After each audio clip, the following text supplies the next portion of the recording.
Hi, welcome to Building Bridges Ministry. My name is Joe. Today's topic is going to be we're going to try and reach those who feel that they are not worthy to be part of the church, are not worthy enough for Christ to accept them in his family. We are going to be using Acts chapter 9, 1 through 16. It's a great example of a person who was really against Christ, but Christ uses him in incredible ways. So let's dive in and read our story here. Acts 9, verse 1. Meanwhile, Saul was uttering threats with every breath and was eager to kill the Lord's followers. So he went to the high priest. He requested letters addressed to the synagogues in Damascus, asking for their cooperation in the arrest of any followers of the way he found there. He wanted to bring them, both men and women, back to Jerusalem in chains. As he was approaching Damascus on this mission, a light from heaven suddenly shone down around him. He fell to the ground and heard a voice saying to him, "Saul, Saul, why are you persecuting me?" "Who are you, Lord?" Saul asked. And the voice replied, "I am Jesus, the one you are persecuting. Now get up and go into the city, and you will be told what you must do." The men with Saul stood speechless, for they heard the sound of someone's voice, but saw no one.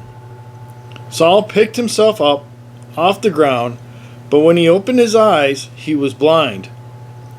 So his companions led him by the hand to Damascus. He remained there blind for 3 days, and did not eat or drink. Now there was a believer in Damascus named Ananias. The Lord spoke to him in a vision, calling Ananias. "Yes, Lord," he replied. The Lord said, "Go over to Straight Street to the house of Judas. When you get there, ask for a man from Tarsus named Saul. He's praying to me right now. I have shown him a vision of a man named Ananias coming in and laying hands on him so he can see again."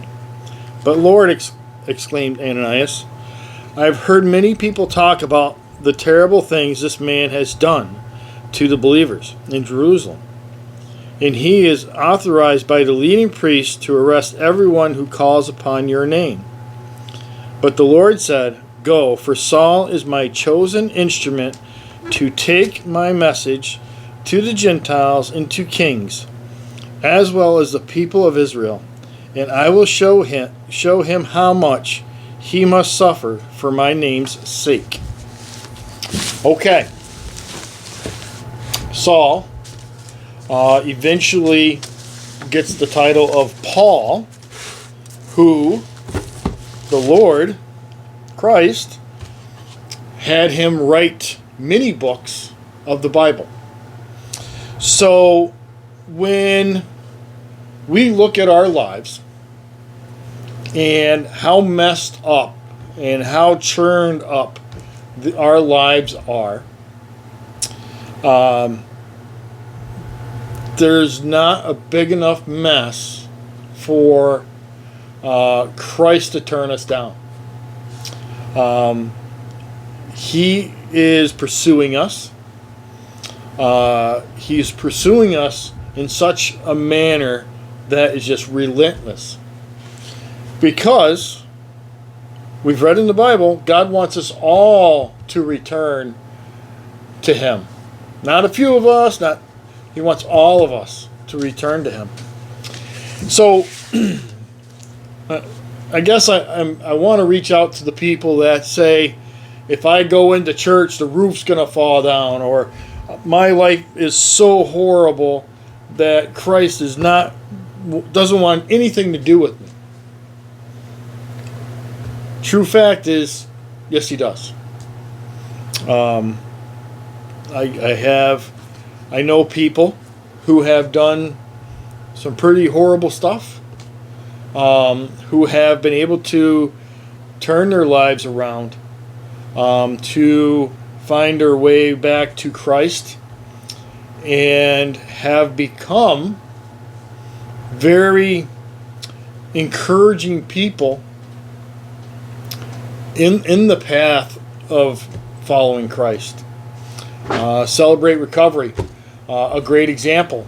One of the biggest takeaways that I've taken from CR is, what do we do with our shortcomings? What do we do with the failures that we have had in our lives? Do we wallow in them? Do we allow them to beat us down to a point of absolutely non-existence? Or do we get to that point in which we say, you know what? You're not going to beat me. There's another way. And we find that path to Christ, and we allow Christ to guide us and to encourage us and walk alongside of us.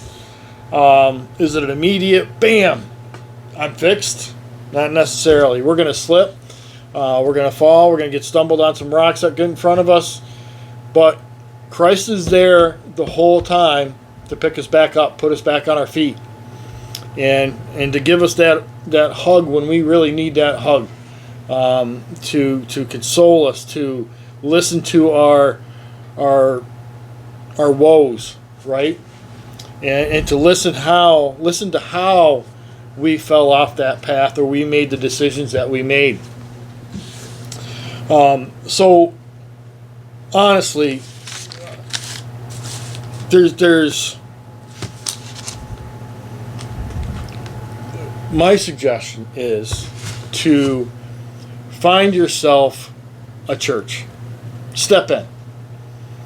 You're going to be stepping into a community that ideally realizes that they are broken, that they are not perfect, that the only way they can rebuild that relationship with God is to have Christ help them in that process. And those of us who have stepped on the path for a good amount of time and have seen Christ work in our lives, we need to share and encourage the newbies of the Christ followers, right? We need to encourage them to say, keep reading your book. Keep reading the Bible. It's okay.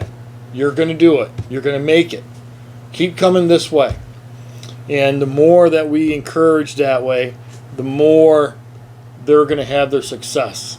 The more they're going to see Christ working in their lives, so that they can relinquish the chaos of their previous life. So that's what I wanted to share with us today. Thank you, and have a blessed day.